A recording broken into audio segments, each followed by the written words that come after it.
Ako si Christopher Matamuting. Just call me Tupe. Isa akong torpe. High school pa lang, umikot ang buhay ko sa isang pag-ibig. Kay Monique. Pag bumiti na siya, parang may fireworks. Hindi madaling malagpasan ng pagiging torpe. Monique, gusto ko sana itanong lang kung pwede kitang... Marami kang pagdadaanan na hinanakit at kahihiyan.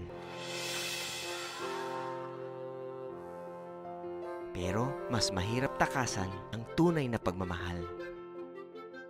Kaya matapos ang mahigit 20 taon, dala ko pa rin ang pag-ibig ko kay Monique. Sa ngalan ng lahat ng torpe, lalaban ako!